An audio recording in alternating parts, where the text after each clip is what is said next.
Bonjour à tous, nous allons traiter dans cette vidéo l'élément 1 de, de la semaine prochaine. Donc ici, vous avez une famille constituée de 5 vecteurs. Déjà, dans la mesure où il y a 5 vecteurs et que nous sommes dans R3, forcément, la famille constituée de ces 5 vecteurs sera liée.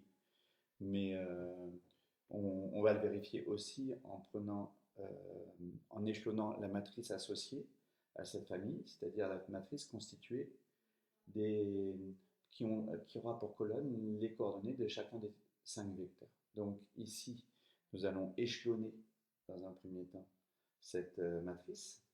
Et donc pour échelonner cette matrice, on va faire l'opération, euh, la transvection L1, L2, pardon.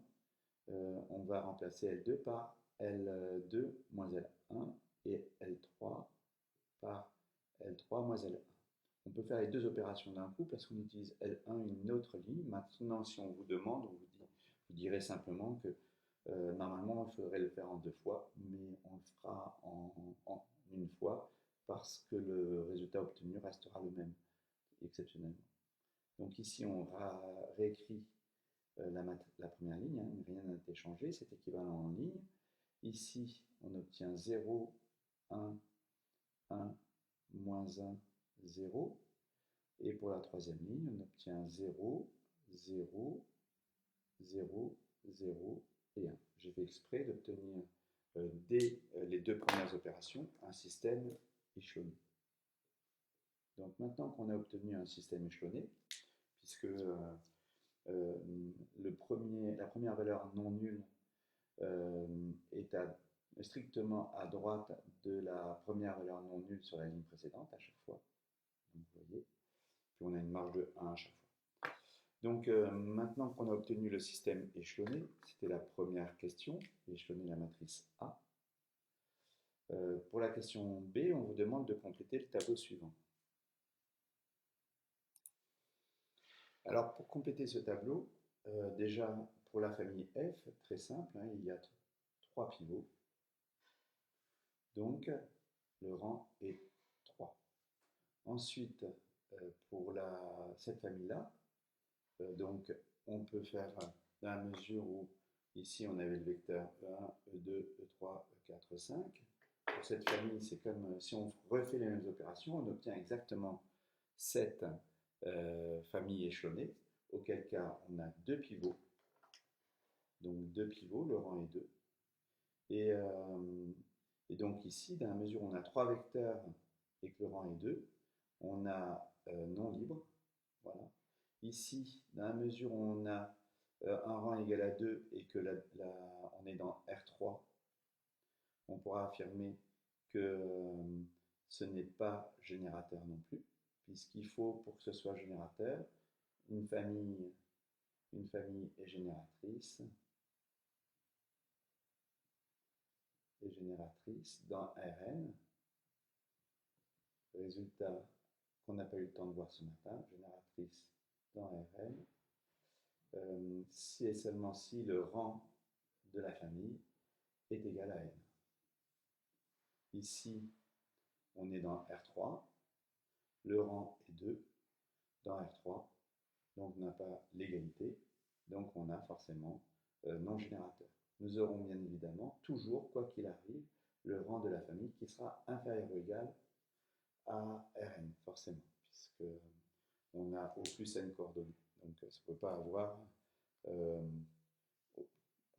plus de n pivots. Donc on ne peut pas avoir plus grand que n. Donc bien sûr une base non, forcément, puisque c'est ni libre ni générateur, et il faut que ce soit les deux. Donc voilà. Pour F, effectivement, ici on a un rang de 3 dans R3. Donc ici, effectivement, c'était générateur, mais ce n'est pas libre, puisqu'ici, vous avez le rang qui est égal à 3 et qui est strictement inférieur au cardinal de F, qui est 5. Donc, puisque le rang n'est pas égal au cardinal de la famille, une famille est libre si et seulement si cardinal de F dans Rn cardinal de f est égal au rang de f. Il faut que le nombre des vecteurs de f, le cardinal de f, ici il y en a 5, soit égal au rang de f. Donc comme ici on avait 5 vecteurs au départ et que le rang ne pouvait pas dépasser 3 dans R3, on ne pouvait pas avoir une famille libre quoi qu'il arrive. Donc forcément ce n'est pas une base, hein, puisqu'il faut que ce soit libre et générateur. Pour la famille E1, E2, E3, E5, ici il faut enlever dans la colonne de la matrice échelonnée la colonne relative à E3 à E4, puisque nous avons que E1, E2, E5, donc on part de ça, on fait les mêmes opérations et on obtient forcément ceci. Donc ici on voit que le système est resté et est échelonné.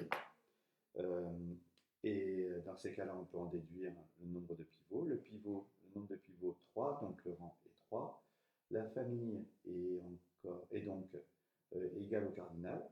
Famille égale au cardinal. Donc vous réécrivez ceci pour bien justifier auprès du colleur. Donc ici, la famille est libre. Oui, pardon, libre, oui.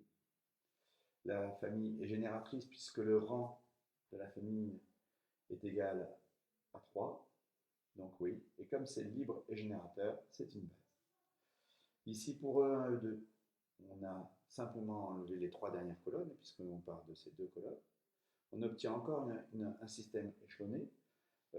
On a 2 pivots, donc le rang est 2. La famille, comme le cardinal est 2 et que le rang est 2, cardinal égale au rang, on a encore libre. Ensuite, est-ce que cela peut être générateur? Ben non, puisque déjà on n'a que 2 vecteurs dans R3, donc le rang sera inférieur ou égal à 2. Ici, il est exactement égal à 2. Donc le rang n'est pas égal à 3. Donc non, ce n'est pas générateur. Et forcément, puisque ce n'est pas générateur, ça ne peut pas être une base. Ici, pour E2, E3, E5, la matrice que l'on obtient après avoir fait ces 2 opérations est cette matrice-là. 1, 1, 0, 0, c'est E2, E3, E2, E3 et E5. Cette matrice n'est pas échelonnée, puisqu'ici vous avez un saut de 2.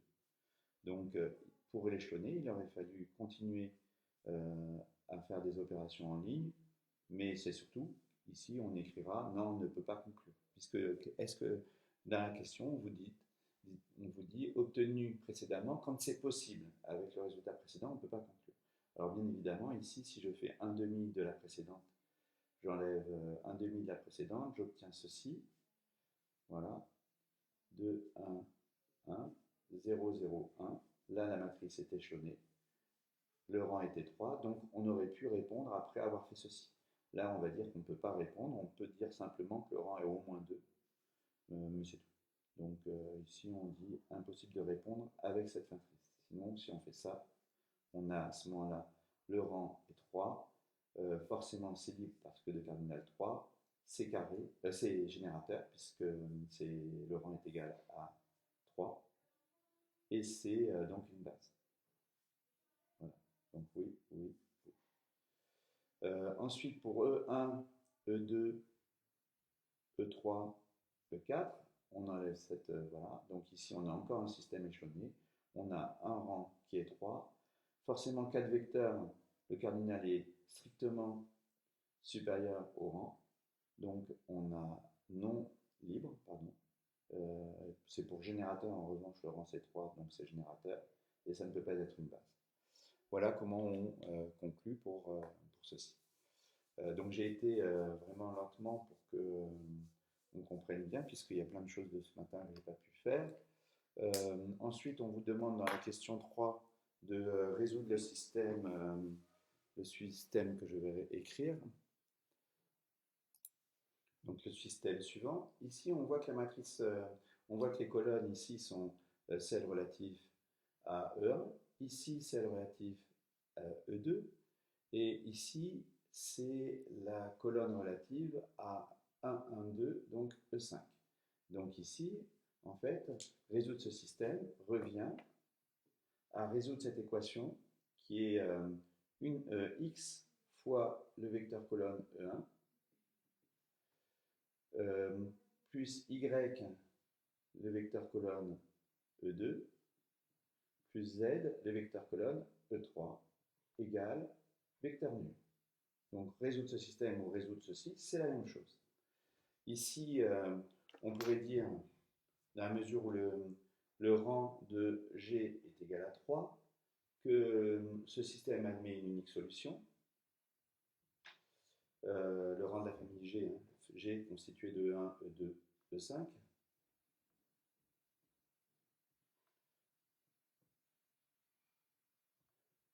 Et donc, dans la mesure où c'est de rang 3, vous aurez forcément une unique solution. C'est un système de Cramer. Or, comme le 0, 0, 0 est solution, ben c'est la seule. Donc, à ce moment-là, ça permettrait d'affirmer que c'est une famille libre. Alors, ce que je vais faire quand même, c'est écrire la matrice associée. La matrice associée, c'est celle-ci. Voilà. C'est la matrice qui est là. Donc, associée, on va noter B, associée à ce système. Je n'ai pas besoin d'écrire 0, 0, 0, puisque à chaque fois que je vais faire des combinaisons, les zéros resteront. Voilà. Donc une première opération me permet d'obtenir ceci. Donc, et ensuite, je fais une autre opération qui consiste à faire L1 remplacé par L1 moins 2, L2 moins L3. Et j'écris le résultat ici. J'obtiens 1, 0, 0, 0, 1, 0, 0, 0, 1, égale donc à 0, 0, 0, donc x égale 0, y égale à 0, z égale à 0. Donc, la solution de ce système, c'est x égale y égale z égale à 0. Vous voyez, la mesure où la matrice associée est ceci, que la première opération, on peut la justifier puisqu'on a déjà fait le calcul pour grand A, les deux premières opérations pour obtenir un système échelonné est celle-ci, et qu'une troisième opération très simple, celle-ci, nous permet d'obtenir ce système réduit, puisqu'on va avoir que des 1 et des 0 au-dessus des pivots. À ce moment-là, on a directement les valeurs de x, de y et de z. Donc l'unique solution est 0, 0, 0, dans la mesure où cette combinaison linéaire vaut le vecteur nul si et seulement si x égale à 0, y égale à 0 et z égale à 0. On peut conclure en disant donc G est une famille libre. Or, dans R3, à mesure où c'est libre et de cardinal 3, on a vu qu'à ce moment-là, ça voulait dire que G est une base. Elle est génératrice, et c'est une base. Voilà, donc on a vraiment tout, les correspondances avec les systèmes, enfin voilà, tout ce que l'on a vu ce matin aussi. Je vais passer maintenant à l'élément cours 2, sur la même vidéo. Alors, pour ce deuxième élément de cours, nous avons ce système à résoudre, sachant qu'il faudra écrire les solutions en fonction du paramètre m, m étant donc considéré comme une constante, m étant un élément de R. Donc ici, j'écris la matrice augmentée associée à ce système, et je vais procéder par opération élémentaire sur les lignes. Donc ici, tout simplement, on va faire L2, je vais remplacer par L2 moins M, L1, comme ça je vais supprimer les M, et L3 moins M, L1. Et j'obtiens donc ce résultat. Là, je remarque que en faisant la transposition L2, L3, je vais réussir à obtenir un système échelonné, ou quasiment, ça dépendra des fonctions, des valeurs de M. J'obtiens donc ce système qui semble échelonné, donc les pivots potentiels sont ceux-là. Or, le 1 il est différent de 0, donc celui-là c'est un pivot, c'est sûr. Ici, celui-ci aussi est un pivot, puisque 1 plus m carré c'est supérieur ou égal à 1, donc c'est différent de 0. Donc c'est forcément un pivot. Donc j'ai déjà deux pivots, donc le rang du système est supérieur ou égal à 2. S'il est 3, j'ai qu'une unique solution. Si c'est 2, j'ai une infinité de solutions et un seul paramètre, puisque je vais avoir deux variables principales déjà, donc qui seront x et y, qui seront des variables principales.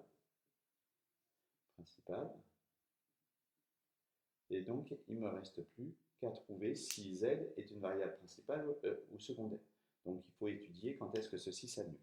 Donc j'étudie quand est-ce que m facteur de 1 moins m carré égale à 0. Je trouve si m appartient à 0, 1 et moins 1. Effectivement, si c'est l'une des trois valeurs, j'obtiens 0. Donc j'ai déjà trois cas étudiés, m égale à 0, m égale à 1, m égale à moins 1. Et ensuite, un quatrième cas qui sera m différent de 0, 1 et moins 1, auquel cas j'aurai 1 en 3 et donc une unique solution à déterminer. Alors, on étudie le premier cas. Premier cas, c'est m égale à 0. M égale à 0, on obtient comme système, on va mettre ici S. Le système S, pour être bien rigoureux, est équivalent à, et on remplace n par 0, et on obtient ceci tout simplement sur la première ligne. Ceci sur la seconde, et ceci sur la troisième. Voilà.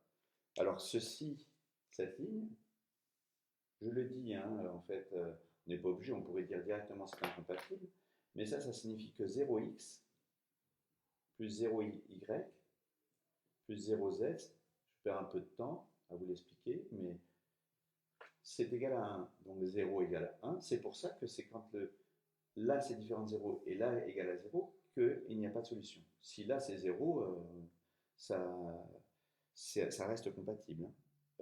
C'est si là c'est différent de 0 que ça devient incompatible quand j'ai des 0 ici. Donc incompatible, on l'écrit et on met S, l'ensemble des solutions, égale l'ensemble vide. Alors maintenant, on va étudier le deuxième cas. Deuxième cas, m égale 1. Donc ici, j'obtiens ce système. Après, on va remplacer tous les m par 1. Donc c'est équivalent. En ligne, je peux diviser par 1 ici. Voilà. Je ne mets pas les opérations. Et ici, ça me permet d'avoir déjà y égale z. Et ensuite, je fais, je l'écris ici parce que je n'ai plus de place, L1, on remplace par L1 plus L2. Donc on obtient ceci plus cela, 0, 1, 0, 0, 1, 0, 1, moins 1, 0, 0, 0, 0, 0. Et donc j'ai l'ensemble des solutions qui va être l'ensemble. Ben, j'ai x égale à 1, y qui est égal à z, z appartenant à r. Maintenant, nous allons étudier le troisième cas. Troisième cas, m égale moins 1, auquel cas, pour m égale à moins 1, on va obtenir, je vais le refaire, on obtient ceci. Et donc, après, on obtient donc forcément y égale à 0. Donc, puisqu'y égale à 0, ça je peux l'oublier, hein, de toute façon. Et ça va me faire x égale, je vais l'écrire directement, hein, je ne vais pas passer par l'intermédiaire. J'ai x qui est égal à moins 1 moins z, 0 pour y et z pour z. Alors maintenant, le troisième cas, on va avoir m différent de 0, 1 et moins 1. Auquel cas, ceci devient un pivot. On est de rang 3 et donc on a un système de Cramer. Et là, il ne reste plus qu'à trouver l'unique solution, puisque c'est un système de Cramer. Et donc de trouver les valeurs de x, y, z. Donc nous allons le faire. Donc ici, quatrième cas, m différent de 0, 1 et moins 1. Je peux diviser par ceci pour obtenir 1. Et donc à ce moment-là, je vais avoir ça divisé par ça et je vais avoir du 1 sur m. Donc j'en ai profité pour faire deux dilatations d'un coup, puisque quand on fait des dilatations, comme ça joue sur une seule ligne, on peut les faire en même temps. Donc ça, c'est pas un souci. Et donc ici, j'ai fait la même chose pour la deuxième ligne pour obtenir, donc j'ai divisé par ceci pour obtenir 1 ici. Comme ça, j'ai commencé à réduire puisque j'ai déjà mes pivots qui valent tous les trois 1. Donc, il ne me reste plus qu'à obtenir 0 ici. On procède toujours de droite à gauche pour réduire, c'est-à-dire que pour échelonner, on a procédé de gauche à droite. Et pour d'abord la colonne qui est ici, puis la colonne qui est là. Alors que pour, pour la réduction, une fois que c'est échelonné, on peut réduire. Et donc, on procède de droite à gauche. Donc là, nous allons ici enlever la dernière ligne fois m carré. Donc nous allons faire L1 remplacé par L1 moins m carré L3. Et nous allons faire L2 remplacé par ceci moins 1 fois ceci. Donc ici, L2 moins, donc moins par moins plus, m, facteur de 1 plus m sur 1 plus m carré, L3. Et on obtient forcément 0 et 0. Hein. Donc 1 moins m, 0. Ici, m moins m carré fois ça, il se trouve que ça fait 0. Ici, 0, 1, et puis cette différence, ça fait 0 aussi. Là, j'écris le calcul ici, c'est m moins m carré sur 1 plus m carré moins m facteur de 1 plus m sur 1 plus m carré fois 1 sur m. Voilà. Donc il y a les m qui s'éliminent. J'obtiens 1 moins 1, donc ça s'élimine, et il me reste moins m carré moins m. Moins m carré moins m sur 1 plus m carré. Voilà. Et ensuite, pour la dernière ligne, toujours la même chose. Voilà. Il me reste une dernière opération à effectuer. Je vais remplacer L1 par L1 plus M, L2. M fois 1, M, moins M plus M, c'est 0. Et je vais obtenir, seule la première ligne m'intéresse, hein, puisque les autres ne vont pas changer. Donc ça fait 0, 1, 0, 0. Et ici, ça me fera 0 moins m fois ça. Donc moins m cube, moins m carré sur 1 plus m carré. Et j'ai obtenu mes solutions. J'ai y qui vaut ceci, z qui vaut ceci, et x qui vaut ceci. Donc s égale, et il ne reste plus qu'à écrire entre accolades, ceci pour x, ceci pour y, et ceci pour z. Je vais pas la place ici, vous avez compris, hein, donc ça c'est x, point virgule, donc la unique solution, hein, puisque c'est un système de Cramer, et pour z, ceci. Voilà. On va s'arrêter là pour cette vidéo, hein, suffisamment longue, mais j'ai voulu mettre au point des petites choses sur l'ensemble des notions. Je vais quand même en profiter, je vais faire deux minutes de plus pour vous apporter quelques éléments supplémentaires, et notamment revenir sur un des théorèmes que j'ai rajouté, que j'ai pas pu faire ce matin, et que j'ai énoncé tout de même ici. C'est ce théorème-là. Donc le théorème suivant, hein, quand vous avez une famille de vecteurs, si on note A, la matrice constituée des colonnes E1, E2 jusqu'à En, comme on a fait pour la famille libre, hein, ce que j'ai fait ce matin, on obtient que F est génératrice si et seulement si le rang de A est N, et si et seulement si ce système est compatible. Alors, effectivement, on va facilement comprendre pourquoi. Parce que pour que ce soit générateur, il faut que, quel que soit, j'ai pas tout mon tableau, voilà, quel que soit, je vais réécrire l'énoncé quand même. Voilà, donc j'ai pris une famille avec P vecteurs, j'ai noté A ceci, et j'ai supposé que donc A avec constitué des colonnes E1, E2, E3, EP, et je vais exprimer que F est génératrice. Donc F est génératrice.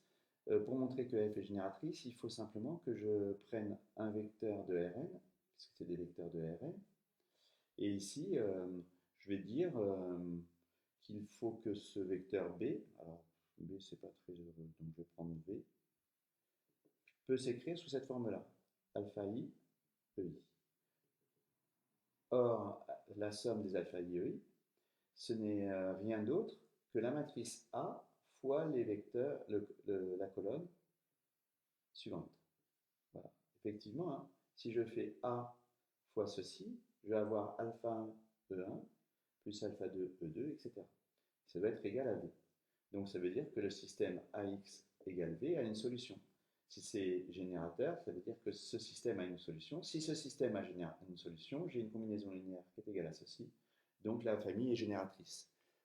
Autrement dit, pour une famille 1, 1, 0 par exemple, une famille 3, 1, 2 et 2, 1, 1, dire que c'est générateur, ça veut dire que je peux écrire n'importe quel vecteur sous cette forme-là, par exemple. Donc 4, 5, 6. Si j'écris le système associé, hein, ça c'est un système, et la matrice augmentée ce sera ça. Et puis la matrice résultat, ceci. Si je l'échelonne, comme c'est de rang 3, je vais trouver une solution, forcément. Si, et donc, on a aussi le rapport avec le rang. Donc, on a tout le théorème que je vous ai mis ici. Alors, c'est vrai que ça aurait été plus clair que je puisse le faire en classe. Je reprendrai certainement ça mardi, de toute façon, plus proprement. Donc, j'ai pris quand même 3 minutes pour le faire dès aujourd'hui, mais on comprendra encore un peu mieux. Ça, mardi matin, j'y passerai un peu plus de temps et vous pourrez me poser des questions.